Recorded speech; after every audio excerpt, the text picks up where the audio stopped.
ಆತ್ಮೀಯ ವಿದ್ಯಾರ್ಥಿಗಳೇ, ಈ ದಿನ ನಾನು 10ನೇ ತರಗತಿಯ ಕನ್ನಡ ಪಠ್ಯ ಪುಸ್ತಕದಲ್ಲಿ ಇರ್ತಕ್ಕಂತಹ 3ನೇ ಗದ್ಯವಾದಂತಹ ಲಂಡನ್ ನಗರ ಎನ್ನುವ ಪಾಠವನ್ನ ಮಾಡ್ತಾ ಇದ್ದೀನಿ. ಮಕ್ಕಳೇ, ಈ ಲಂಡನ್ ನಗರ ಎನ್ನುವುದು ಒಂದು ಪ್ರವಾಸ ಕಥನ. ಈ ಪ್ರವಾಸ ಕಥನವನ್ನ ಬರೆದಿರ್ತಕ್ಕಂತಹ ಲೇಖಕರ ಹೆಸರು ವಿಕ್ರು ಗೋಕಾಕ್. ಇವರ ಪೂರ್ಣ ಹೆಸರು ವಿನಾಯಕ ಕೃಷ್ಣ ಗೋಕಾಕ್. ಮೊದಲು ನಾವು ಪ್ರವಾಸ ಕಥನ ಅಂದ್ರೆ ಏನು ಅಂತ ಹೇಳಿ ತಿಳ್ಕೊಳ್ಳೋಣ. ಆಧುನಿಕ ಸಾಹಿತ್ಯದ ಪ್ರಕಾರಗಳಲ್ಲಿ ಈ ಪ್ರವಾಸ ಕಥನ ಒಂದು. ದೇಶ ಸುತ್ತಿ ನೋಡು, ಕೋಶ ಓದಿ ನೋಡು ಎನ್ನುವ ಒಂದು ಮಾತಿದೆ.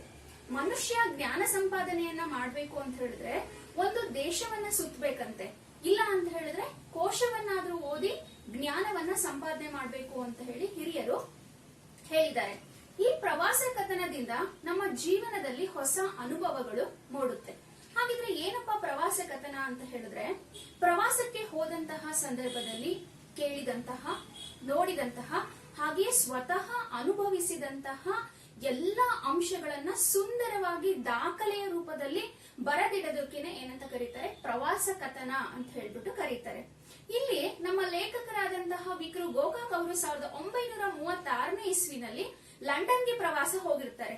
ಆ ಸಂದರ್ಭದಲ್ಲಿ ಅವರು ಅಲ್ಲಿ ಏನ್ ನೋಡಿದ್ರು, ಹಾಗೇನೆ ಅವರು ಯಾವ್ಯಾವ ರೀತಿಯ ಅನುಭವಗಳನ್ನ ಪಡೆದ್ರು ಅನ್ನೋದನ್ನ ಈ ಒಂದು ಸುಂದರ ಪ್ರವಾಸ ಕಥನದಲ್ಲಿ ಬರೆದಿದ್ದಾರೆ. ಹಾಗಿದ್ರೆ ಈ ಲಂಡನ್ ನಗರವನ್ನ ನಾವು ಸುತ್ತಾಡ್ಕೊಂಡು ಬರೋದಕ್ಕಿಂತ ಮುಂಚೆ ಸ್ವಲ್ಪ ಲೇಖಕರ ಪರಿಚಯವನ್ನ ತಿಳಿದುಕೊಳ್ಳೋಣ. ಲಂಡನ್ ನಗರ ಎನ್ನುವ ಪ್ರವಾಸ ಕಥನವನ್ನ ಬರೆದಿರ್ತಕ್ಕಂತಹ ಲೇಖಕರ ಹೆಸರು ವಿಕ್ರು ಗೋಕಾಕ್. ಇವರ ಪೂರ್ಣ ಹೆಸರು ವಿನಾಯಕ ಕೃಷ್ಣ ಗೋಕಾಕ್ ಅಂತ ಹೇಳಿ. ಇವ್ರನ್ನ ವಿನಾಯಕ ಎನ್ನುವ ಒಂದು ಕಾವ್ಯ ನಾಮದಿಂದ ಕೂಡ ಕರೀತಾರೆ. ಇವರು 1909ನೇ ಇಸ್ವಿನಲ್ಲಿ ಹಾವೇರಿ ಜಿಲ್ಲೆಯ ಸವಣೂರಿನಲ್ಲಿ ಜನಿಸ್ತಾರೆ. ಕನ್ನಡದ ಪ್ರಮುಖ ಕವಿಗಳಲ್ಲಿ ಒಬ್ಬರಾಗಿರ್ತಕ್ಕಂತಹ ಇವರು ಪೂನಾ ಹಾಗೆ ಧಾರವಾಡದಲ್ಲಿ ಇರ್ತಕ್ಕಂತಹ ಕಾಲೇಜುಗಳಲ್ಲಿ ಇಂಗ್ಲಿಷ್ ಪ್ರಾಧ್ಯಾಪಕರಾಗಿ ಕೆಲಸವನ್ನ ಮಾಡ್ತಾರೆ. ನಂತರ ಬೆಂಗಳೂರಿನ ವಿಶ್ವವಿದ್ಯಾನಿಲಯದಲ್ಲಿ ಕುಲಪತಿಗಳು ಕೂಡ ಆಗಿ ಕಾರ್ಯವನ್ನ ನಿರ್ವಹಿಸ್ತಾರೆ. ನಾನು ಹೇಳಿದೆ ಕನ್ನಡದ ಪ್ರಮುಖ ಕವಿಗಳಲ್ಲಿ ಒಬ್ರು ಅಂತ ಹೇಳಿ. ಇನ್ನ ಇವರು ಬರೆದಿರ್ತಕ್ಕಂತಹ ಕೃತಿಗಳನ್ನ ನಾವು ನೋಡೋದಾದ್ರೆ ಸಮುದ್ರ ಗೀತೆಗಳು, ಉಗಮ, ಇಜ್ಜೋಡು, ಸಮರಸವೇ ಜೀವನ, ಈ ರೀತಿ ಇನ್ನ ಮುಂತಾದಂತಹ ಕೃತಿಗಳನ್ನ ಇವರು ರಚನೆ ಮಾಡಿದ್ದಾರೆ. ಹಾಗೆಯೇ ಇವರು ಮಾಡಿರ್ತಕ್ಕಂತಹ ಸಾಹಿತ್ಯ ಸಾಧನೆಯನ್ನ ಗುರುತಿಸಿ ಇವರಿಗೆ ಹಲವಾರು ಪ್ರಶಸ್ತಿ ಹಾಗೆ ಪುರಸ್ಕಾರಗಳು ಬಂದಿದೆ ಅಂತ ಹೇಳಿ ನಾವು ಹೇಳ್ಬೋದು. ಇವರಿಗೆ ಕೇಂದ್ರ ಸಾಹಿತ್ಯ ಅಕಾಡೆಮಿ ಪ್ರಶಸ್ತಿ ಬಂದಿದೆ. ಅದರ ಜೊತೆಗೆ ಕರ್ನಾಟಕ ವಿಶ್ವವಿದ್ಯಾನಿಲಯ ಇವರಿಗೆ ಗೌರವ ಡಾಕ್ಟರೇಟ್ ಪದವಿಯನ್ನ ಕೊಟ್ಟಿದೆ. ಜೊತೆಗೆ ಬೆಂಗಳೂರು ವಿಶ್ವವಿದ್ಯಾಲಯ ಇವರಿಗೆ ಗೌರವ ಡಿಲಿಟ್ ಅಂತ ಹೇಳಿದ್ರೆ ನಾನು ಸುಮಾರು ಸರಿ ಹೇಳಿದ್ದೀನಿ, ಡಾಕ್ಟರ್ ಆಫ್ ಲಿಟರೇಚರ್ ಅಂತ ಹೇಳಿ ಈ ಡಿಲಿಟ್ ಪದವಿಯನ್ನ ಕೊಟ್ಟಿದೆ. ಹಾಗೇನೆ ಒಟ್ಟಾರೆಯಾಗಿ ಇವರು ಬರೆದಿರ್ತಕ್ಕಂತಹ ಸಾಹಿತ್ಯಕ್ಕೆ ಇವರಿಗೆ ಜ್ಞಾನಪೀಠ ಪ್ರಶಸ್ತಿ ಕೂಡ ದೊರೆತಿದೆ. ಹಾಗೇನೆ ಇವರಿಗೆ ಭಾರತ ಸರ್ಕಾರ ಪದ್ಮಶ್ರೀ ಎನ್ನುವ ಒಂದು ಪುರಸ್ಕಾರವನ್ನು ಕೂಡ ಕೊಟ್ಟಿದೆ ಅಂತ ಹೇಳಿ ಹೇಳ್ಬೋದು. ಇದಿಷ್ಟು ಲೇಖಕರ ಪರಿಚಯ. ಹಾಗೇನೆ ನಿಮಗಿರ್ತಕ್ಕಂತಹ ಈ ಪ್ರವಾಸ ಕಥನ ಎನ್ನುವ ಒಂದು ಪ್ರವಾಸ ಕಥನವಾದಂತಹ ಲಂಡನ್ ನಗರ ಎನ್ನುವ ಪಾಠವನ್ನ ವಿಕ್ರು ಗೋಕಾಕ್ ರವರು ರಚಿಸಿರ್ತಕ್ಕಂತಹ ಸಮುದ್ರದಾಚೆಯಿಂದ ಎನ್ನುವ ಒಂದು ಗ್ರಂಥದಿಂದ ಆಯ್ಕೆಯನ್ನ ಮಾಡಿಕೊಳ್ಳಲಾಗಿದೆ. ಮಕ್ಕಳೇ, ಇಲ್ಲಿ ಲೇಖಕರು 1936ನೇ ಇಸ್ವಿನಲ್ಲಿ ಲಂಡನ್ ನಗರಕ್ಕೆ ಹೋಗಿರ್ತಾರೆ. ಅಲ್ಲಿ ಅವರಿಗೆ ಆದಂತಹ ಅನುಭವವನ್ನ ಈ ಗ್ರಂಥದಲ್ಲಿ ಬರೆದಿದ್ದಾರೆ. ಲೇಖಕರು ಲಂಡನ್ಗೆ ಹೋದಾಗ ಅಲ್ಲಿ ಅವರು ನೋಡಿದಂತಹ ಲಂಡನ್ ನಗರದ ಸೌಂದರ್ಯ, ಹಾಗೆ ಲಂಡನ್ ನಗರದ ಜನರ ಜೀವನ, ಹಾಗೆ ವೆಸ್ಟ್ ಮಿನಿಸ್ಟರ್ ಅಬೆಯ ಪರಿಚಯ, ಇದಿಷ್ಟು ಅಂಶಗಳನ್ನ ನಾವು ಈ ಪ್ರಸ್ತುತ ಗದ್ಯ ಭಾಗದಲ್ಲಿ ನೋಡಬಹುದಾಗಿದೆ. ಹಾಗಾದ್ರೆ ಈ ಲಂಡನ್ ನಗರಕ್ಕೆ ಹೋಗೋದಕ್ಕೆ ಎಲ್ಲ ರೆಡಿ ಇದ್ದೀರಾ ಅಲ್ವಾ? ಸರಿ ಮಕ್ಕಳೇ, ಗದ್ಯ 3 ಲಂಡನ್ ನಗರ, ವಿಕ್ರು ಗೋಕಾಕ್. ಮೊದಲನೇದಾಗಿ ಲೇಖಕರು ಕಂಡಂತಹ ಲಂಡನ್ ನಗರದ ಸೌಂದರ್ಯದ ಬಗ್ಗೆ ನಾನು ಹೇಳೋದಕ್ಕೆ ಇಷ್ಟಪಡ್ತೀನಿ. ಲಂಡನ್ ಪಟ್ಟಣ ಅಂತ ಹೇಳಿದ್ರೆ ಲೇಖಕರ ಪ್ರಕಾರ ಅದೊಂದು ಸ್ವತಂತ್ರವಾದಂತಹ ಜಗತ್ತು. ಅಲ್ಲಿರ್ತಕ್ಕಂತಹ ಯಾವುದೇ ರಸ್ತೆಗಳನ್ನು ನೋಡಿದ್ರು ಕೂಡ ಯಾವಾಗ್ಲೂ ಕೂಡ ವ್ಯಾಪಾರ ಮತ್ತೆ ವಹಿವಾಟಿನಿಂದ ತುಂಬಿ ತುಳುಕ್ತಾ ಇರುತ್ತೆ. ಹಾಗೇನೆ ಅಲ್ಲಿ ಓಡಾಡ್ತಕ್ಕಂತಹ ಟ್ರಾಮ್ ಬಸ್ಸು ಅಂತ ಹೇಳಿದ್ರೆ ಎಲೆಕ್ಟ್ರಾನಿಕ್ ಬಸ್ಸುಗಳು ಅಂತ ಹೇಳಿ ನಾವು ಕರಿಬಹುದು. ಆ ಟ್ರಾಮ್ ಬಸ್ಗಳು ಕೂಡ ಸರಿಯಾದ ಸಮಯಕ್ಕೆ ಅವು ಹೋಗಬೇಕಾದಂತಹ ಸ್ಥಳವನ್ನ ತಲುಪೋದಕ್ಕೆ ಆಗಲ್ವಂತೆ. ಏನಕ್ಕೆ ಅಂತ ಹೇಳಿದ್ರೆ ವಿಪರೀತವಾದಂತಹ ಟ್ರಾಫಿಕ್ ಇರೋದ್ರಿಂದ ಅವು ಕೂಡ ನಿಂತು ಏನ್ ಮಾಡ್ತವೆ, ತಾವು ಹೋಗ್ಬೇಕಾದಂತಹ ಸ್ಥಳವನ್ನ ಮುಟ್ತವೆ.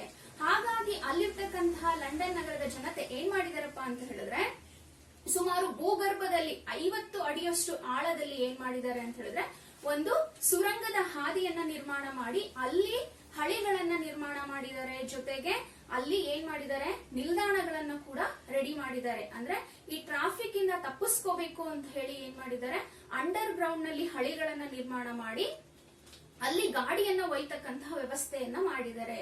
50 ಅಡಿ ಆಳದಲ್ಲಿ ಅಂದ್ರೆ ನೀವು ಯೋಚನೆ ಮಾಡಿ, ಸಂಪೂರ್ಣವಾದಂತಹ ಕತ್ತಲು, ಉಸಿರಾಡ ಕೂಡ ತೊಂದರೆ ಆಗುತ್ತೆ. ಆದ್ರೆ ಆ ರೀತಿ ಯಾವುದೇ ರೀತಿಯ ತೊಂದರೆ ಇಲ್ಲ. ಉಸಿರಾಡೋದಕ್ಕೆ ಎಷ್ಟು ಬೇಕೋ ಅಷ್ಟು ಗಾಳಿಯ ವ್ಯವಸ್ಥೆ ಕೂಡ ಅಲ್ಲಿದೆ. ಉತ್ತಮವಾದಂತಹ ಸುರಂಗ ಮಾರ್ಗದ ಹಾದಿಗಳನ್ನ ಇವರು ನಿರ್ಮಾಣ ಮಾಡಿದ್ದಾರೆ.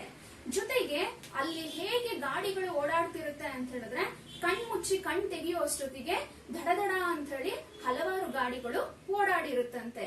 ಜೊತೆಗೆ ಆ ಮೇಲಿನಿಂದ ಕೆಳಗೆ ಜನರನ್ನ ಕರ್ಕೊಂಡ್ ಬರೋದಿಕ್ಕೆ ಮತ್ತೆ ಕೆಳಗಿನಿಂದ ಮೇಲೆ ಜನರನ್ನ ವಾಪಸ್ ಕರ್ಕೊಂಡು ಹೋಗೋದಕ್ಕೆ ಎಸ್ಕಿಲೇಟರ್ ಅನ್ನೋ ಮೆಟ್ಟಿಲುಗಳನ್ನ ನಿರ್ಮಾಣ ಮಾಡಿದಾರಂತೆ. ಎಸ್ಕಿಲೇಟರ್ಸ್ ಅಂದ್ರೆ ನೀವು ಸಾಮಾನ್ಯವಾಗಿ ದೊಡ್ಡ ದೊಡ್ಡ ಮಾಲ್ಗಳಲ್ಲೆಲ್ಲ ನೋಡಿದೀರ. ಏನು ಅಂತ ಹೇಳಿದ್ರೆ, ಅಲ್ಲಿ ಹೋಗಿ ನಾವು ನಿಂತ್ರೆ ಸಾಕು, ಅದೇ ನಮ್ಮನ್ನ ಏನ್ ಮಾಡುತ್ತೆ, ಕೆಳಗಡೆ ತಗೊಂಡು ಹೋಗುತ್ತೆ, ಹಾಗೇನೆ ಮೇಲೆ ಕರ್ಕೊಂಡ್ ಬಂದು ಬಿಡುತ್ತೆ. ಅನಾಯಾಸವಾಗಿ ನಾವು ಮೆಟ್ಟಿಲುಗಳನ್ನ ಹತ್ತೋದಕ್ಕೆ ಮತ್ತೆ ಇಳಿಯೋದಕ್ಕೆ ಈ ಎಸ್ಕಲೇಟರ್ ಗಳನ್ನ ಬಳಸಬಹುದು ಅಂತ ಹೇಳಿ ಹೇಳ್ಬೋದು. ಹಾಗೆ ಲೇಖಕರು ಲಂಡನ್ ಪೇಟೆನಲ್ಲಿ ತಿರುಗಾಡುವಾಗ ಅವರ ಕಣ್ಣಿಗೆ ಊಲವರ್ತ ಅನ್ನೋ ಒಂದು ಸ್ಟೇಷನ್ ಅಂಗಡಿ ಕಣ್ಣಿಗೆ ಬೀಳುತ್ತೆ. ಆ ಸ್ಟೇಷನ್ ಅಂಗಡಿನಲ್ಲಿ ವಿವಿಧ ಬಗೆಯಾದಂತಹ ಸಾಮಾನುಗಳಿರುತ್ತೆ. ಹೇಗೆ ಅಂತ ಹೇಳಿದ್ರೆ, ಒಂದು ಪೆನ್ನಿಯಿಂದ ಹಿಡಿದು, ಒಂದು ಪೆನ್ನಿ ಅಂತ ಹೇಳಿದ್ರೆ ಬ್ರಿಟನ್ನ ನಾಣ್ಯ, ಆ ಒಂದು ಪೆನ್ನಿಯಿಂದ ಹಿಡಿದು ಸುಮಾರು 6 ರಿಂದ 7 ಪೆನ್ನಿ ತನಕ ಇರ್ತಕ್ಕಂತಹ ವಸ್ತುಗಳು ಅಲ್ಲಿ ಮಾರಾಟಕ್ಕೆ ಲಭ್ಯ ಇದೆ. ಲೇಖಕರಿಗೆ ಆ ಊಲವರ್ತ ಅನ್ನೋ ಸ್ಟೇಷನರಿ ಅಂಗಡಿ ಹೇಗ್ ಕಾಣಿಸ್ತು ಅಂತ ಹೇಳಿದ್ರೆ, ಒಂದ್ ರೀತಿಯ ಮಹಾಕಾವ್ಯದ ತರ ಕಾಣಿಸ್ತಂತೆ. ಹೇಗೆ ಮಹಾಕಾವ್ಯದಲ್ಲಿ ಹಲವಾರು ವಿಭಾಗಗಳಿರುತ್ತೋ ಹಾಗೆ ಆ ಸ್ಟೇಷನರಿ ಅಂಗಡಿ ಕೂಡ ಹಲವಾರು ವಿಭಾಗಗಳನ್ನ ಒಳಗೊಂಡಿತ್ತಂತೆ.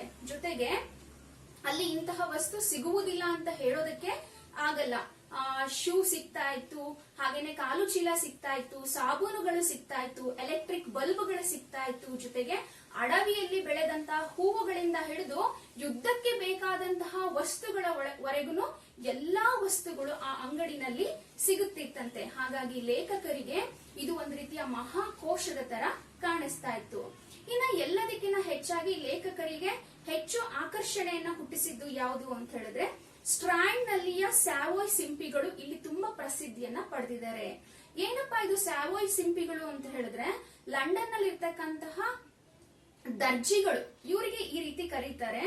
ಇಲ್ಲಿ ಆಗಿನ ಕಾಲದಲ್ಲಿ 1936ನೇ ಇಸ್ವಿನಲ್ಲಿ ಸಾಧಾರಣವಾದಂತಹ ಒಂದು ಸೂಟ್ ಅನ್ನ ಹೊಲಿಯಕ್ಕೆ ಸುಮಾರು 100 ರೂಪಾಯಿಗಳನ್ನ ತಗೊಂತಿದ್ರಂತೆ ಈ ದರ್ಜಿಗಳು.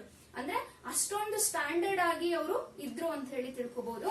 ಹಾಗೇನೆ ಇವರು ಅವ್ರದೇ ಆದಂತಹ ಹಲವಾರು ಬ್ರಾಂಚ್ ಗಳನ್ನ ನಿರ್ಮಾಣ ಮಾಡಿಕೊಂಡು ವ್ಯಾಪಾರವನ್ನ ಮಾಡ್ತಾರೆ. ಆ ಬ್ರಾಂಚ್ ನ ಹೆಸರು 50 ಶಿಲ್ಲಿಂಗ್ ಟೈಲರ್ಸ್ ಅಂತ ಹೇಳಿ. ಆ ಒಂದು ಸಂಘದ ಅಡಿಯಲ್ಲಿ ಹಲವಾರು ಕಡೆ ತಮ್ಮ ಬ್ರಾಂಚ್ ಗಳನ್ನ ಇವರು ನಿರ್ಮಾಣವನ್ನ ಮಾಡಿದ್ದಾರೆ. ಹಾಗೇನೆ ಲೇಖಕರಿಗೆ ಇನ್ನ ಅಚ್ಚರಿಯನ್ನ ತಂದಂತಹ ವಿಷಯ ಏನಪ್ಪಾ ಅಂತ ಹೇಳಿದ್ರೆ, ಇಲ್ಲಿ ಗಂಡು ಮಕ್ಕಳಿಗಿಂತ ಹೆಣ್ಣು ಮಕ್ಕಳ ಸಂಖ್ಯೆ ಹೆಚ್ಚಾಗಿ ಇದೆ. ಯಾಕೆ ಅಂತ ಹೇಳಿದ್ರೆ, ಎಲ್ಲೇ ಹೋಗ್ಲಿ ಇಲ್ಲಿ ಗಂಡು ಮಕ್ಕಳಿಗಿಂತ ಹೆಣ್ಣು ಮಕ್ಕಳೇ ಹೆಚ್ಚಾಗಿ ಇಲ್ಲಿ ಕೆಲಸವನ್ನ ಮಾಡ್ತಾರೆ.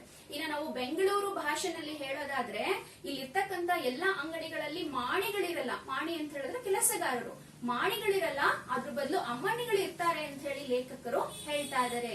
ನೀವು ಯಾವುದೇ ಒಂದು ದೊಡ್ಡ ಕಚೇರಿಗೆ ಹೋಗಿ ಅಲ್ಲಿರ್ತಕ್ಕಂತಹ ಟೈಪಿಸ್ಟ್ ಅಂತ ಹೇಳಿದ್ರೆ ಬೆರಳಚ್ಚುಗಾರರು, ಅವರು ಕೂಡ ಮಹಿಳೆಯರೇ ಆಗಿರ್ತಾರೆ.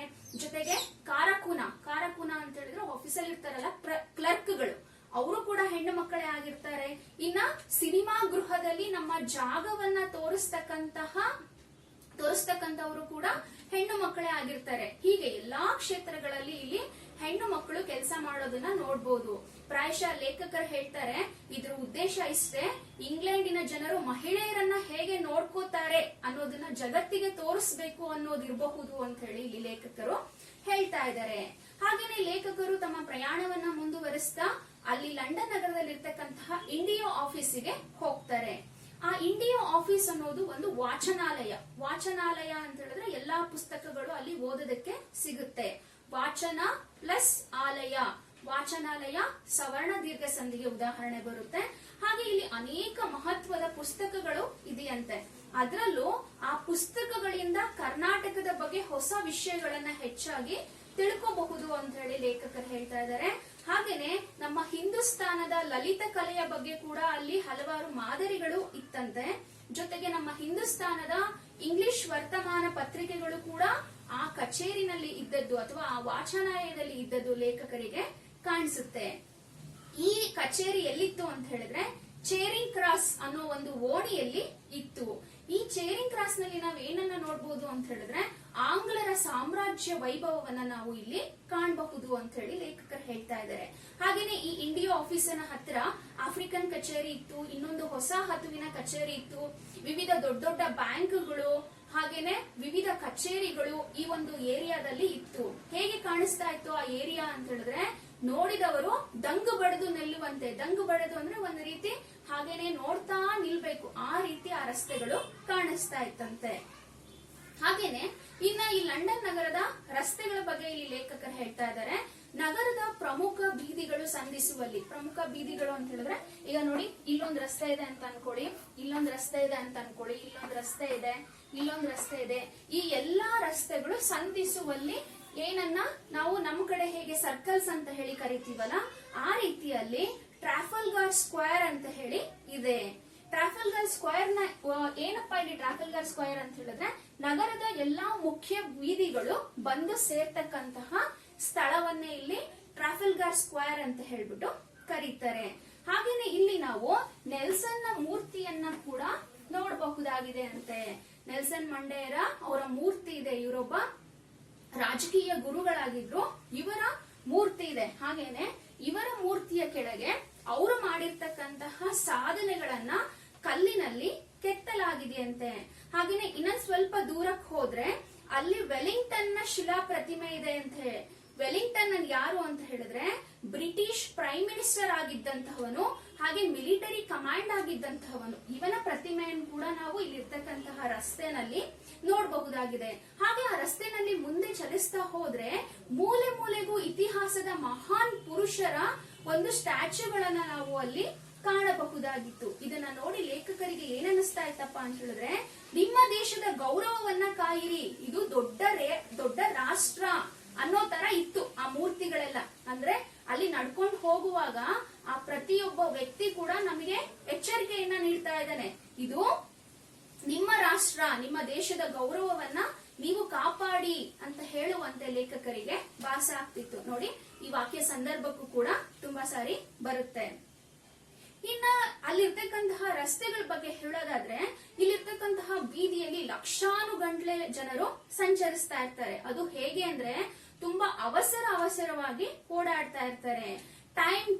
ಟೈಮ್ ಇಸ್ ಎ ಮನಿ ಅಂದ್ರೆ ಹೊತ್ತೇ ಹಣ.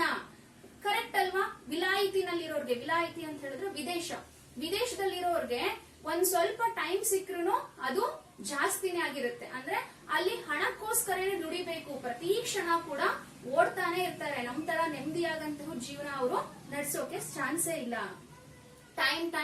ಟೈಮ್ ಇಸ್ ಮನಿ ಅಂತ ಹೇಳಿ ಓಡ್ತಾ ಇರ್ತಾರೆ ಎಲ್ಲರೂ. ಕನ್ನಡದಲ್ಲಿ ಹೊತ್ತೇ ಹಣ, ಇದು ಕೂಡ ಸಂದರ್ಭಕ್ಕೆ ಬರುತ್ತೆ. ಹಾಗೇನೆ ಲೇಖಕರಿಗೆ ಇನ್ನೊಂದು ಆಶ್ಚರ್ಯವನ್ನ ಹುಟ್ಟಿಸಿದ್ದು ಏನಪ್ಪಾ ಅಂತ ಹೇಳಿದ್ರೆ ಇಲ್ಲಿರ್ತಕ್ಕಂತಹ ಎಲ್ಲಾ ಮಹಿಳೆಯರು ಟೊಪ್ಪಿಗೆಗಳನ್ನ ಧರಿಸ್ತಾ ಇದ್ರು. ಈ ಟೊಪ್ಪಿಗೆಗಳು ಹೇಗಿತ್ತಪ್ಪ ಅಂತ ಹೇಳಿದ್ರೆ ಒಂದು ಟೊಪ್ಪಿಗೆಗಿಂತ ಇನ್ನೊಂದು ಟೊಪ್ಪಿಗೆ ಭಿನ್ನವಾಗಿತ್ತಂತೆ. ಅಟ್ಲೀಸ್ಟ್ ಆ ಟೊಪ್ಪಿಗೆಯ ಮೇಲೆ ಪುಕ್ಕವನ್ನ ಹಾಕಿರ್ತಾರಲ್ಲ ಅದಾದ್ರೂ ಭಿನ್ನವಾಗಿತ್ತಂತೆ. ಲೇಖಕರು ಇಲ್ಲಿ ಒಂದು ಹಾಸ್ಯಾಸ್ಪದ ಉದಾಹರಣೆ ಕೊಡ್ತಾರೆ. ಏನು ಅಂತ ಹೇಳಿದ್ರೆ ಹೇಗೆ ಒಬ್ಬ ಮನುಷ್ಯರಂತೆ ಇನ್ನೊಬ್ರು ಮನುಷ್ಯರು ಇರಲ್ಲ ಅಲ್ವಾ, ಆಕಾರದಲ್ಲಾಗ್ಲಿ ಅಥವಾ ಗುಣಗಳಲ್ಲಾಗ್ಲಿ ಒಬ್ಬರಂತೆ ಇನ್ನೊಬ್ರು ಇರಲ್ಲ. ಅದೇ ತರ ಇಲ್ಲಿ ವಿವಿಧ ಬಗೆಯ ಟೋಪಿಗಳನ್ನ ನೋಡಬಹುದು ಅಥವಾ ಟೊಪ್ಪಿಗೆಗಳನ್ನ ನೋಡಬಹುದು ಅಂತ ಹೇಳಿ ಲೇಖಕರು ಹೇಳ್ತಾರೆ. ಇದ್ರ ಬಗ್ಗೆ ಕೂಡ ಒಂದು ಪ್ರಶ್ನೆ ನಿಮಗೆ ಇರುತ್ತೆ. ಹಾಗೇನೆ ನೆಕ್ಸ್ಟ್ ಲೇಖಕರು ಹೋಗ್ತಕ್ಕಂಥದ್ದು ವೆಸ್ಟ್ ಮಿನ್ಸ್ಟರ್ ಅಬೆ ಅಂತ ಹೇಳಿ. ಇದು ಒಂದು ಪ್ರಾರ್ಥನಾ ಮಂದಿರ. ಕನಿಷ್ಠ ಈ ಪ್ರಾರ್ಥನಾ ಮಂದಿರ 1,000 ವರ್ಷಗಳಷ್ಟು ಹಳೆದು. ಆದ್ರೂ ಕೂಡ ಅಲ್ಲೋ ಇಲ್ಲೋ ಸ್ವಲ್ಪ ದುರಸ್ತಿ ಆಗಿದೆ ಅನ್ನೋದನ್ನ ಬಿಟ್ರೆ ಇವತ್ತಿಗೂ ಕೂಡ ಆ ಪ್ರಾರ್ಥನಾ ಮಂದಿರ ಅಚ್ಚಳಿಯದಂತೆ ಉಳಿದಿದೆ. ಈ ಪ್ರಾರ್ಥನಾ ಮಂದಿರದಲ್ಲಿ ಹಲವಾರು ಸಂತರ, ಹಲವಾರು ಸಾರ್ವಭೌಮರ, ಹಾಗೆ ಹಲವಾರು ಕವಿ ಪುಂಗದವರು ಇಲ್ಲಿದ್ದಾರೆ. ಅಂದ್ರೆ ಸತ್ತವರಿಗಾಗಿ ನಿರ್ಮಿಸಿರ್ತಕ್ಕಂತಹ ಸ್ಮಾರಕ. ಪ್ರಾಯಶಃ ಇಲ್ಲಿರ್ತಕ್ಕಂತಹ ಸ್ಮಾರಕವನ್ನ ನಾವು ಎಲ್ಲಿ ಕೂಡ ನೋಡೋದಕ್ಕೆ ಸಾಧ್ಯನೇ ಇಲ್ಲ. ಯಾರಿಗೋಸ್ಕರ ನಿರ್ಮಿಸಿರೋದಿದು?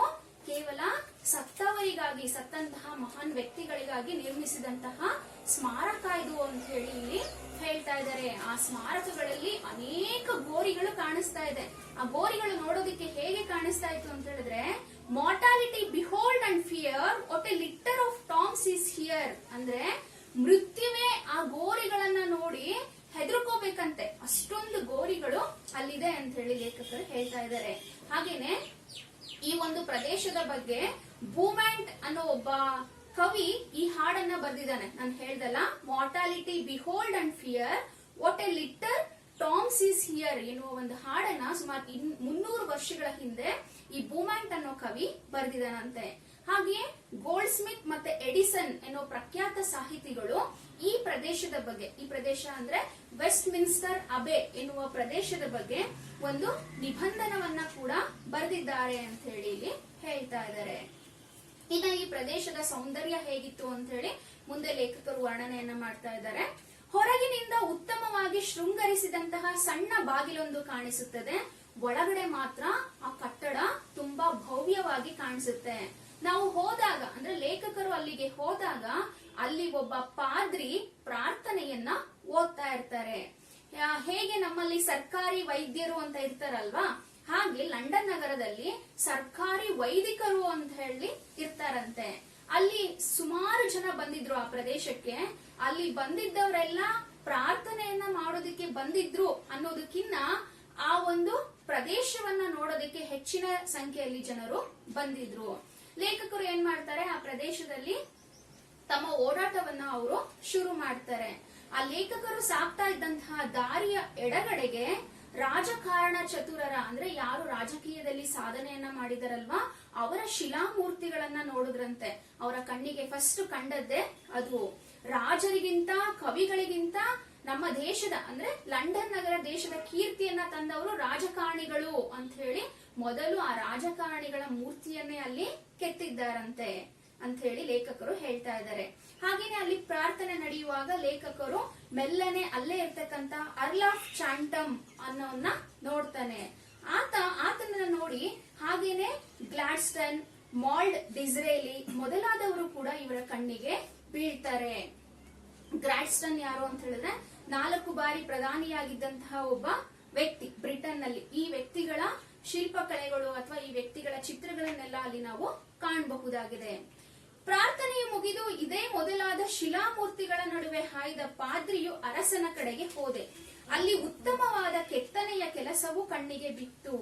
ಅದಕ್ಕೆ ಬಂಗಾರದ ಬಣ್ಣವನ್ನ ಕೊಟ್ಟಿದ್ದರು. ಅಂದ್ರೆ ಅಲ್ಲಿರ್ತಕ್ಕಂತಹ ಒಂದು ಶಿಲಾಮೂರ್ತಿಗಳಿಗೆ ಬಂಗಾರದ ಬಣ್ಣವನ್ನ ಬಳಿದಿದ್ರಂತೆ. ಆಮೇಲೆ ನನಗೆ ಮುಖ್ಯವಾಗಿ ಬೇಕಾದಂತಹ ಪೊಯೆಟ್ಸ್ ಕಾರ್ನರ್ ಅಂತ ಹೇಳಿದ್ರೆ ಕವಿಗಳನ್ನೇ ಅಲ್ಲಿ ಒಂದು ಪ್ರದೇಶದಲ್ಲಿ ಕವಿಗಳಿಗಾಗಿ ಒಂದು ಪ್ರದೇಶದಲ್ಲಿ ಸ್ಮಾರಕಗಳನ್ನ ನಿರ್ಮಾಣ ಮಾಡಲಾಗಿತ್ತಂತೆ. ಸ್ವತಃ ಇವರು ಒಬ್ಬ ಲೇಖಕರು, ಕವಿಗಳು ಆಗಿದ್ರಿಂದ ಅಲ್ಲಿ ಹೋಗೋದಕ್ಕೆ ಇವರಿಗೆ ಹೆಚ್ಚಿನ ಆಸಕ್ತಿ ಇತ್ತು. ಅಲ್ಲಿ ಹೋದ ತಕ್ಷಣ ಇವರಿಗೆ ಕಾಣಿಸಿದ್ದೇನಪ್ಪಾ ಅಂತ ಹೇಳಿದ್ರೆ, ಮೊನ್ನೆ ತಾನೇ ತೀರಿಕೊಂಡಂತಹ, ಮೊನ್ನೆ ಅಂದ್ರೆ ಇವಾಗಲ್ಲ, ಲೇಖಕರು ಆಗ ಲಂಡನ್ಗೆ ಹೋಗಿದಂತಹ ಸಂದರ್ಭದಲ್ಲಿ ತೀರಿಕೊಂಡಂತಹ ಕಿಪ್ಲಿಂಗ್ ಅನ್ನೋನು ಒಬ್ಬ ಪ್ರಸಿದ್ಧ ಲೇಖಕ. ಆ ಕವಿಯ ಮೇಲೆ ಹಾಕಿದಂತಹ ಕಲ್ಲು ಅಲ್ಲಿ ಲೇಖಕರ ಕಣ್ಣಿಗೆ ಬಿತ್ತು. ಅಲ್ಲಿಂದ ಸ್ವಲ್ಪ ಮುಂದೆ ಹೋದಾಗೇನೆ ಅಲ್ಲಿ ಹಾರ್ಡಿಯೂ ಕೂಡ ಹೊರಗಿದ್ದನು. Hardy, Macaulay, Johnson, Goldsmith, Dryden ಎಲ್ಲರೂ ಕೂಡ ಒಂದೊಂದು ಹಿಡಿ ಮಣ್ಣನ್ನ ನಾವು ಕೊಡ್ತೀವಲ್ಲ, ಆತರ ಲಂಡನ್ ನಗರದಲ್ಲಿ ಎಲ್ಲರಿಗೂ ಒಂದೊಂದು ಕಲ್ಲನ್ನ ಕೊಟ್ಟಿದ್ರಂತೆ. ಈ ಕಲ್ಲಿನ ಮೇಲೆ ಹಾಯ್ದಾಡುತ್ತಾ ನಾವು ಹೋಗುತ್ತೇವೆ. ಪ್ರತಿಯೊಂದು ಹೆಜ್ಜೆಯ ಬುಡಕ್ಕೆ, ಅಂದ್ರೆ ನಾವು ಪ್ರತಿಯೊಂದು ಹೆಜ್ಜೆಯನ್ನು ಇಡುವಾಗ್ಲೂ ಕೂಡ ಆ ಕಲ್ಲಿನ ಮೇಲೆ ಕೆಲವು ಕೆತ್ತನೆಗಳನ್ನ ಮಾಡಿದಾರಂತೆ. ಆ ಕಲ್ಲಿನ ಮೇಲೆ ಇರ್ತಕ್ಕಂತಹ ಕೆತ್ತನೆ ಏನು ಅಂತ ಹೇಳಿದ್ರೆ ಅಲ್ಲಿನ ಇತಿಹಾಸವನ್ನ ತಿಳಿಸುತ್ತಂತೆ, ಲಂಡನ್ ನಗರದ ಇತಿಹಾಸವನ್ನ ತಿಳಿಸುತ್ತಂತೆ. ಲೇಖಕರಿಗೆ ಅದ್ರ ಮೇಲೆ ಹೋಗುವಾಗ ಏನಂತ ಫೀಲ್ ಆಯ್ತು ಅಂತ ಹೇಳಿದ್ರೆ, ವಿದ್ಯೆಯ ಭಾರವನ್ನ ನಾವು ತುಳಿತಾ ಇದೀವೇನೋ ಅನ್ನೋ ತರ ಲೇಖಕರಿಗೆ ಇಲ್ಲಿ ಅನುಭವಕ್ಕೆ ಬಂತಂತೆ. ವಿದ್ಯೆ ತತ್ಸಮ ತದ್ಭವಕ್ಕೆ ಬರುತ್ತೆ. ಹಾಗೇನೆ ಅದನ್ನ ತುಳ್ಕೊಂಡು ಹಾಗೆ ಮುಂದೆ ಹೋದ್ರೆ ಓ ಅಪರೂಪದ ಬೆನ್ ಜಾನ್ಸನ್ ಎಂದಿತ್ತು. ಬೆನ್ ಜಾನ್ಸನ್ ಈತ ಕೂಡ ಒಬ್ಬ ಪ್ರಸಿದ್ಧ ನಾಟಕಗಾರ. ಆತನ ಬಗ್ಗೆ ಕೂಡ ಅಲ್ಲಿ ಕೆಳಗೆ ಇರ್ತಕ್ಕಂತಹ ಕಲ್ಲಿನಲ್ಲಿ ಬರೆಯಲಾಗಿತ್ತಂತೆ. ಆಗ ಲೇಖಕರಿಗೆ ಅನಿಸ್ತಂತೆ, ಅಯ್ಯೋ ಇಂತಹ ಪ್ರಖ್ಯಾತ ನಾಟಕಗಾರನನ್ನ ನಾನು ತುಳುಕ್ಬಿಟ್ನಲ್ಲ ಅಂತೇಳಿ ಲೇಖಕರಿಗೆ ಅನಿಸ್ತಂತೆ. ಹಾಗೆ ಅನ್ಕೊಂಡೆ ಅವರು ಮುಂದೆ ಹೋಗ್ತಾರೆ. ಮುಂದೆ ಹೋದಾಗ ಅವರಿಗೆ ಕಾಣಿಸ್ತಕ್ಕಂಥದ್ದು ವರ್ಡ್ಸ್ ವರ್ತ್ ಕಾಣಿಸ್ತಾರೆ. ಅಂದ್ರೆ ವರ್ಡ್ಸ್ ವರ್ತ್ ನ ಸ್ಮಾರಕ ಅವರಿಗೆ ಕಾಣಿಸುತ್ತೆ. ಈತ ಬ್ರಿಟನ್ನಿನ ರಾಷ್ಟ್ರಕವಿ. ಈತನ ಸ್ಮಾರಕವನ್ನು ಕೂಡ ನೋಡ್ತಾರೆ ಅವರು.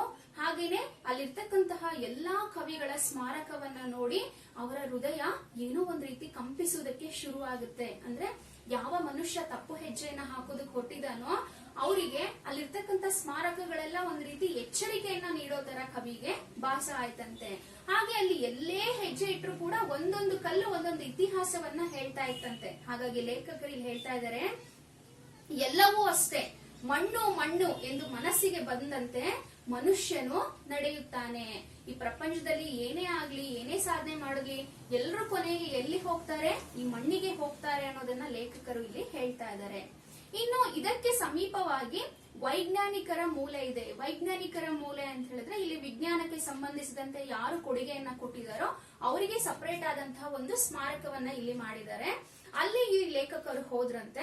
ಅಲ್ಲಿ ಲೇಖಕರು ಏನೇನ್ ನೋಡಿದ್ರು ಅಂತ ಹೇಳಿದ್ರೆ, ನ್ಯೂಟನ್ ಅನ್ನ ದೊಡ್ಡದಾದಂತಹ ಒಂದು ಶಿಲಾಮೂರ್ತಿಯನ್ನ ನೋಡ್ತಾರೆ. ನ್ಯೂಟನ್ ಬ್ರಿಟನ್ನಿನ ವಿಜ್ಞಾನಿ, ಹಾಗೆ ಚಲನೆಯ ನಿಯಮವನ್ನ ತಿಳಿಸ್ಕೊಟ್ಟಂತಹ ವ್ಯಕ್ತಿ.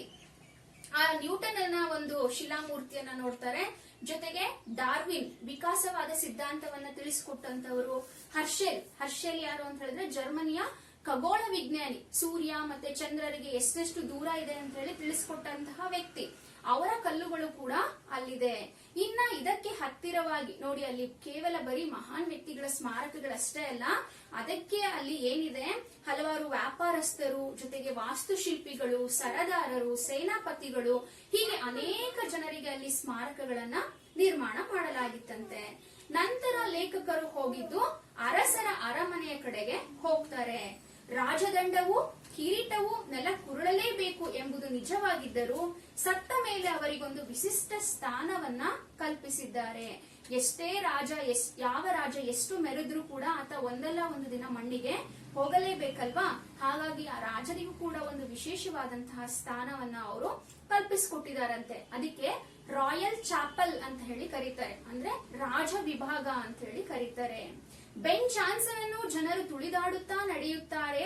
ಈ ರಾಜ ಮಂದಿರದಲ್ಲಿ ಸಿಂಹದೆದೆಯ ರಿಚರ್ಡ್, ಎರಡನೆಯ ಎಡ್ವರ್ಡ್, ಆಲ್ಫೋರ್ಡ್ ಸ್ಟಾಫೋರ್ಡ್, ರಾಣಿ ಎಲಿಜಬೆತ್, 1ನೇ ಜೇಮ್ಸ್ ಮೊದಲಾದ ಅರಸಿಯರು ಹೊರಗಿದ್ದಾರೆ. ಅಂದ್ರೆ ಹಲವಾರು ನಾಟಕಗಾರರು, ಹಾಗೆ ವಿದ್ವಾಂಸರು, ಪ್ರಸಿದ್ಧ ರಾಜ ಮನೆತನದ ರಾಜರು, ರಾಣಿಯರು ಎಲ್ಲರೂ ಕೂಡ ಆ ಸ್ಮಾರಕಗಳಲ್ಲಿ ಹೊರಗಿದ್ದಾರೆ ಅಂತ ಹೇಳಿದ್ರೆ ಅದೊಂದು ಗೋರಿಯ ಮೇಲೆ ಅವರ ಚಿತ್ರಗಳನ್ನ ಕೆತ್ತಲಾಗಿದೆ ಅಥವಾ ಶಿಲಾಮೂರ್ತಿಗಳನ್ನ ಇಡಲಾಗಿದೆ ಅಂತ ಹೇಳಿ ನಾವು ಹೇಳ್ಬೋದು. ಮುಖ್ಯತಃ ಗೋರಿಯ ಮೇಲೆ, ಆ ಗೋರಿ ಎಷ್ಟು ಸುಂದರವಾಗಿತ್ತು ಅಂತ ಹೇಳಿದ್ರೆ ಆ ಗೋರಿ ಮೇಲೆ ಆ ವ್ಯಕ್ತಿ ಮಲ್ಕೊಂಡಿದ್ದೇನಪ್ಪ ಅನ್ನೋ ರೀತಿ ಅಲ್ಲಿ ಆ ಶಿಲ್ಪಗಳನ್ನ ಕೆತ್ತನೆಯನ್ನ ಮಾಡಿದ್ರಂತೆ. ಈ ಕೆತ್ತನೆಯ ಕೆಲಸವೆಲ್ಲ ಬಂಗಾರದ ಬಣ್ಣದಲ್ಲಿಯೇ ಆಗಿದೆ. ಮಂದಿರದ ಹಿಂದೆ ಭವ್ಯವಾಗಿ, ಅಂದ್ರೆ ಆ ಏನ್ ಮಂದಿರ ಇತ್ತಲ್ವಾ, ಆ ಮಂದಿರದ ಹಿಂದೆ ಭವ್ಯವಾಗಿರ್ತಕ್ಕಂತಹ 7ನೆಯ ಹೆನ್ರಿಯ ಗೋರಿಯನ್ನ ಕೂಡ ನಾವು ನೋಡಬಹುದು ಅಂತ ಲೇಖಕರು ಹೇಳ್ತಾ ಇದ್ದಾರೆ. ಹಾಗೆಯೇ ಸಾಮ್ರಾಟರ ರಾಜ್ಯಾಭಿಷೇಕವಾಗುವಾಗ, ಸಾಮ್ರಾಟ ಅಂತ ಹೇಳಿದ್ರೆ ರಾಜರಿಗೆ ಪಟ್ಟಾಭಿಷೇಕ ಆಗುತ್ತಲ್ಲ, ಆ ಸಂದರ್ಭದಲ್ಲಿ ಸಿಂಹಾಸನದ ಮೇಲೆ ಒಂದು ಕಲ್ಲು ಪಾಟಿ ಅಂತ ಹೇಳಿದ್ರೆ ಹಲಗೆ, ಒಂದು ಕಲ್ಲಿನ ಹಲಗೆಯನ್ನ ಹಾಕುತ್ತಾರಂತೆ. ಪಟ್ಟಾಭಿಷೇಕ ಆಗುವಾಗ ಮಾತ್ರ ಆ ಸಾಮ್ರಾಟರು ಅದ್ರ ಮೇಲೆ ಕುತ್ಕೋಬೇಕು. ಈ ಶಿಲೆಯನ್ನ ಒಳಗೊಂಡಂತಹ ಸಿಂಹಾಸನವು ವೆಸ್ಟ್ ಮಿನ್ಸ್ಟರ್ ಮಂದಿರದಲ್ಲಿ ಒಂದು ಭಾಗದಲ್ಲಿ ಇದೆಯಂತೆ. ಆ ಸಿಂಹಾಸನವನ್ನ ಏನಂತ ಕರೀತಾರೆ ಅಂತ ಹೇಳಿದ್ರೆ ಸ್ಟೋನ್ ಆಫ್ ಸ್ಕೋನ್ ಅಂತ ಹೇಳಿ ಕರೀತಾರೆ. 3ನೇ ಎಡ್ವರ್ಡ್ನು ಸ್ಕಾಟ್ಲ್ಯಾಂಡ್ ನ ಅರಸರಿಂದ ಇದನ್ನ ಕಿತ್ತುಕೊಂಡು ಬಂದ ಅಂತ ಹೇಳಿ ಇಲ್ಲಿ ಲೇಖಕರು ಹೇಳ್ತಾ ಇದ್ದಾರೆ. ಅಂದ್ರೆ ಲೇಖಕರ ಊಹೆ, ಅಂದ್ರೆ ಇಂಗ್ಲೆಂಡ್ಗೂ ಮತ್ತೆ ಫ್ರಾನ್ಸ್ಗೂ ಯುದ್ಧ ಆದಂತಹ ಸಂದರ್ಭದಲ್ಲಿ ಈ 3ನೇ ಎಡ್ವರ್ಡ್ ಏನ್ ಮಾಡ್ದ, ಸ್ಕಾಟ್ಲ್ಯಾಂಡ್ ನಿಂದ ಆ ಒಂದು ಸ್ಟೋನ್ ಆಫ್ ಸ್ಕೋನ್ ಅನ್ನೋ ಒಂದು ಸಿಂಹಾಸನವನ್ನ ತಂದಿರಬಹುದು ಅಂತ ಹೇಳಿ ಲೇಖಕರು ಹೇಳ್ತಿದ್ದಾರೆ. ಆತ ಯಾವಾಗ ಆ ಸಿಂಹಾಸನವನ್ನ ತನ್ನೋ ಅಂದಿನಿಂದ ಎಲ್ಲಾ ಸಾಮ್ರಾಟರ ಅಭಿಷೇಕ ಕೂಡ, ಅಂದ್ರೆ ಯಾರೇ ಪಟ್ಟಕ್ಕೆ ಬರ್ಲಿ ಎಲ್ಲಾ ಸಾಮ್ರಾಟರ ಅಭಿಷೇಕ ಕೂಡ ಆ ಒಂದು ಕಲ್ಲಿನ ಮೇಲೆ, ಆ ಒಂದು ಕಲ್ಲಿನ ಸಿಂಹಾಸನದ ಮೇಲೆ ಆಗ್ತಾ ಇದೆ. ಆ ಒಂದು ಸಿಂಹಾಸನದಲ್ಲಿ ಯಾವ್ದಾದ್ರು ಸಿದ್ಧಿ ಇದೆಯೋ ಅಥವಾ ಯಾವ್ದಾದ್ರು ಮಂತ್ರ ಇದೆಯೋ ಅದು ಲೇಖಕರಿಗೆ ಗೊತ್ತಿಲ್ಲ. ಯಾಕೆ ಅಂದ್ರೆ ಆ ಸಿಂಹಾಸನದ ಮೇಲೆ ಯಾವುದೇ ಬ್ರಿಟನ್ ರಾಜ ಕೂತ್ಕೊಳ್ಳಿ ಆತ ಅತ್ಯುತ್ತಮವಾಗಿ ಆಳ್ವಿಕೆಯನ್ನ ನಡೆಸಿದ್ದ ಅಂತ ಹೇಳಿ ನಾವು ಇಲ್ಲಿ ತಿಳ್ಕೋಬೇಕು. ಇಲ್ಲಿಗೆ ಲೇಖಕರ ಲಂಡನ್ ನ ವರ್ಣನೆ ಮುಗೀತು. ಆಗಲೇ ಕೊನೆಗೆ ಲೇಖಕರು ಏನ್ ಹೇಳ್ತಾ ಇದಾರೆ ಅಂದ್ರೆ, ಇಷ್ಟು ಸ್ವಲ್ಪ ದಿವಸಗಳಲ್ಲಿ ನನ್ನ ಮನಸ್ಸೆಷ್ಟು ವಿಕಾಸವನ್ನ ಹೊಂದಿದೆ ಅಂದ್ರೆ, ಲೇಖಕರು ಲಂಡನ್ ನಲ್ಲಿ ಇದ್ದಂತದ್ದು ಕೆಲವೇ ಸಮಯ. ಈ ಕೆಲವೇ ಸಮಯದಲ್ಲಿ ಅವರ ಮನಸ್ಸು ಎಷ್ಟು ಒಂದು ವಿಕಾಸ ಅಂತ ಹೇಳಿದ್ರೆ ಬೆಳವಣಿಗೆಯನ್ನ ಹೊಂದಿದೆ. ನನ್ನ ದೃಷ್ಟಿಯು ಎಷ್ಟು ವಿಶಾಲವಾಗಿದೆ ಅಂದ್ರೆ, ನಮ್ಮ ಸುತ್ತಮುತ್ತ ಸಾಧನೆ ಮಾಡಿರ್ತಕ್ಕಂತಹ ಹಲವಾರು ವ್ಯಕ್ತಿಗಳು ನಮ್ಮ ಕಣ್ಮುಂದೆ ಇದ್ರೆ ಯಾವಾಗ್ಲೂ ನಮಗೂ ಕೂಡ ಏನಾದ್ರೂ ಒಂದು ಸಾಧನೆ ಮಾಡಬೇಕು, ಹಾಗೇನೆ ನಮ್ಮ ದೇಶದ ಬಗ್ಗೆ ಗೌರವದ ಭಾವನೆ ಮೂಡುತ್ತೆ. ನನ್ನ ಸಂಸ್ಕೃತಿಯು ಎಂತಹ ಓರೆಗಲ್ಲಿಗೆನ ಮೇಲೆ ನಿಂತಿದೆ. ಇದನ್ನೆಲ್ಲ ನೆನೆಸಿದಾಗ ಪ್ರವಾಸವು ಶಿಕ್ಷಣದ ಒಂದು ಭಾಗವಾಗಿದೆ. ಲೇಖಕರಿಗೆ ಕೊನೆಗೆ ಏನನ್ನಿಸ್ತಪ್ಪ ಅಂತ ಹೇಳಿದ್ರೆ, ಪ್ರವಾಸ ಅನ್ನೋದು ಶಿಕ್ಷಣದ ಒಂದು ಭಾಗ. ಇದು ಕೂಡ ಸಂದರ್ಭಕ್ಕೆ ಬರುತ್ತೆ.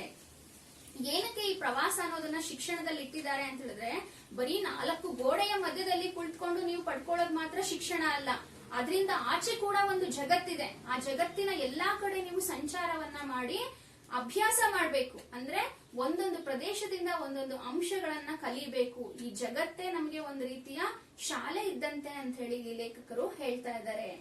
ಹಾಗೇನೆ ಮನೆ ಹಿಡಿದು ಇರುವ ತರುಣನ ಬುದ್ಧಿ ಮನೆಯ ಮಟ್ಟದ್ದೇ. ಅಂದ್ರೆ ಯಾವ ವ್ಯಕ್ತಿ ಅಥವಾ ಯಾವ ಒಂದು ಮಗು ಯಾವಾಗ್ಲೂ ಮನೆಯಲ್ಲೇ ಇರುತ್ತೋ ಅದರ ಬುದ್ಧಿ ಆ ಮನೆ ಮಟ್ಟಕ್ಕೇನೆ ಬೆಳೆದಿರುತ್ತೆ. ಮನೆಯಲ್ಲಿ ಏನ್ ನಡೆಯುತ್ತೆ ಆ ವಿಚಾರ ಅಷ್ಟೇ ಗೊತ್ತಿರುತ್ತೆ.